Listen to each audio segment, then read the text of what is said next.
দর্শক, সমসাময়িক বিষয় নিয়ে কথা বলছেন আইন উপদেষ্টা। আমরা সরাসরি চলে যাচ্ছি সেখানে। সম্ভব হলে আগামী এক সপ্তাহের মধ্যে সরকারকে ঐক্যবদ্ধ দিক নির্দেশনা প্রদান করার আহ্বান জানানো হয়। এমন নির্দেশনা পেলে সরকারের পক্ষে সিদ্ধান্ত গ্রহণ অনেক সহজ হবে।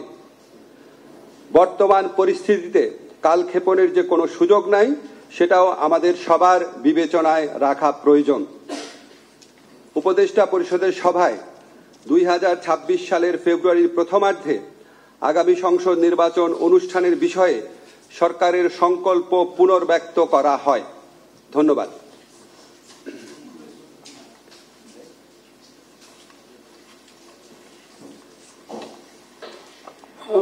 প্রশ্ন? জি, আদেশটা কবে জারি হতে পারে বা কি এটা সিদ্ধান্ত কি? আমার নাম তামিম, আমি আজকের পত্রিকার রিপোর্টার। জি, কি বলেছেন?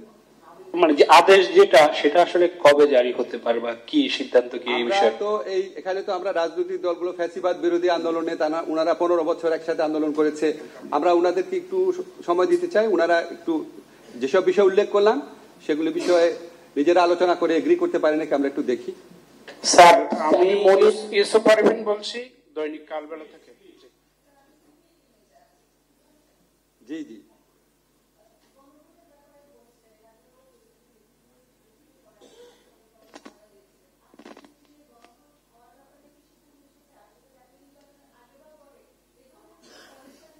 আজকের মিটিং এ যা আলোচনা হয়েছে তা আপনাদের লিখিতভাবে আমি জানিয়েছি। এর বাইরে কিছু বলার কোনো স্কোপ নাই, কোনো প্রয়োজন নাই।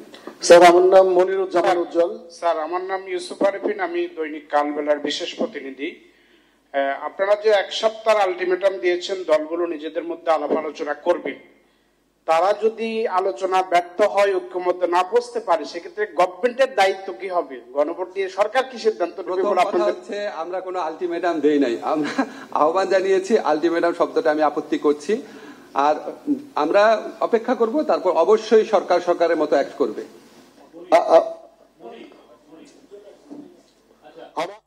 দর্শক, প্রধান উপদেষ্টার কার্যালয় থেকে আইন উপদেষ্টার বক্তব্যের অংশবিশেষ দেখছিলেন।